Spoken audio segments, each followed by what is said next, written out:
and nobody is talking about it. France did something absolutely deplorable. Made the former colonies, because they still are colonized, sign a document which they called the Pact for the Continuation of Colonization. Dig this. On one hand, we're giving you your independence, but on the other hand, sign this document that you are agreeing to continue to be colonized. So two countries said, no way, Jose, we aren't doing this. Guinea and Mali. The French could not understand it. How could an African country dare not want to be affiliated with France? So in their anger, history tells us that they went into those two countries, took everything that they thought they had brought, proceeded to pour concrete into the sewage pipes, completely devastating the two economies.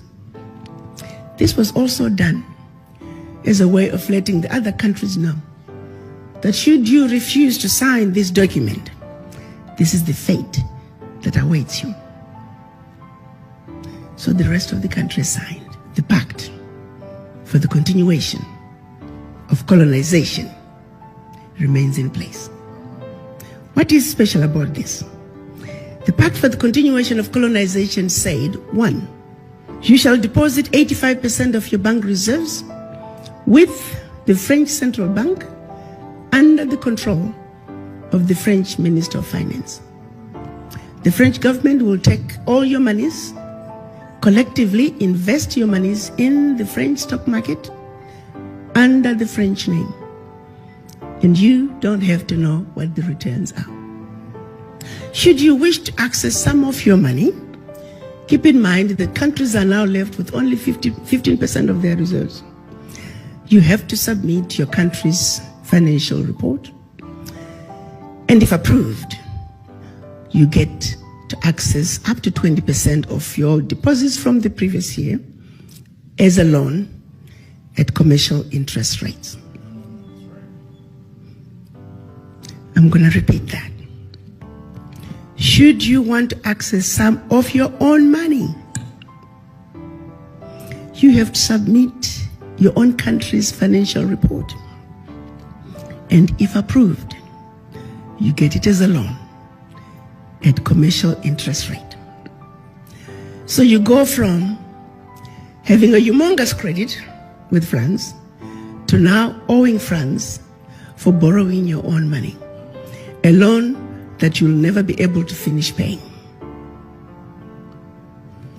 They also said, all your minerals discovered and yet to be discovered, French companies have the first right of refusal. You go to those countries today, all major contracts, French companies have the first right of refusal. The water supply, the power supply, the mining fixtures, the oil rigs, roads construction, airports, French companies have the first right of refusal. If anything is left, the people in your country may get it. They also said, your military can only be trained by France. You can only purchase military equipment from France. France shall have military presence in your country and can invade your country without notice if France feels that her interests in your country are being violated. In the past many years, we've had 67 coups in Africa out of 26 countries. Of the 26 countries, the coups, 16 coups, 16 countries were former French colonies. To date, 22 African leaders were assassinated during a coup, documented all of them. France was behind it, simply because France felt they were quote-unquote threatening French interests. Countries are still depositing their funds to France, do's and don'ts as stipulated by the Pact for the Continuation of Colonization. You have given up your financial resources. You've given up control of your natural resources. You've given up your military. What power do you have? Today, because of the Pact for the Continuation of Colonization, France alone, that little bitty country, is taking out of Africa over $500 billion. Over $500 billion. And by the time they finish investing that money into the French stock market, they're realizing trillions of dollars in any given year. Pack that. The watchdogs for corruption are saying out of Africa, 50 billion gets out of the continent from corruption. The question I have is, why has it been so difficult for us as Africans to say enough is enough? How long are we going to keep watching this carnage go on and we say nothing? It goes back to the mind. It goes back to that fear. It goes back to that sense of inferiority. And I go back to the diagnosis I made when I went to Washington. That until we black people understand that we are suffering from the legacy of colonization, that we are suffering from the legacy of slavery, that while we may have lost the shackles of in our legs and our hands, the shackles of the mind continue. Until we realize that we are a wounded people and we need healing, nothing about our circumstances is going to change. We are sick people. But to be sick, first you must realize and accept that you're sick. How do you go to the doctor if you don't think you're sick? We're not only in the doctor's waiting room on an outpatient basis. We're not even in the hospital in a general ward. As black people, we are in the intensive care. And we need to realize that. The baby is now born. And her name is the African Continental Free Trade Area.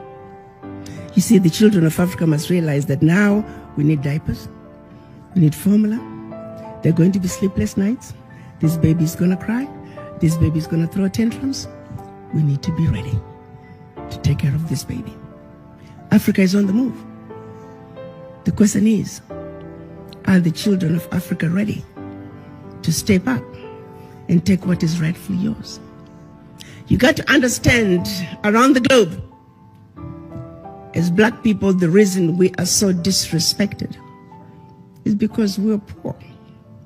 Most of us don't own anything. Singularly, while we were given our independence, the one thing that was denied from us is economic liberation. The African heads of states are saying, African wealth belongs to the African children. The African Union defines African diaspora as all people of African descent living outside Africa. The colonizers have been building the Africa that they want. The game is up. You see, you don't go to China and find black people driving the Chinese development agenda. You don't go to Europe, you don't go to Mexico, India, and find black people driving those regions' development agenda. The reality is, you must not, cannot, should not, and golly, will not go to Africa and find non-Africans driving the African continental development agenda. Unless, of course, you, the children of Africa, the inheritors of Africa's wealth, choose to vacate that place that has your name. The choice is yours. The environment is ready. And so, I'm on a mission to see to it that we, people of African descent, truly understand our Africa, truly realize that we have been lied to, but that we're smart enough to know better. that we have been sleeping, that it's time to wake up. You see, a united African diaspora is a sleeping giant. It is the sleeping giant that is needed to bring the sustainable change that Africa desires. Bigger corruption in Africa is coming from outside. Try flying low over the DRC. You're going to see tarmacs in the middle of the jungle. You're going to see 747s flying into the DRC, picking up minerals and flying right outside the country. Do you think those multinationals are going to want to see peace in the DRC? Do you think they're going to want to see peace in South Sudan? No. A stable Africa is an Africa that cannot be exploited. So they will see to it that there will never be peace in Africa by any means necessary, unless you come to the table and do something about it.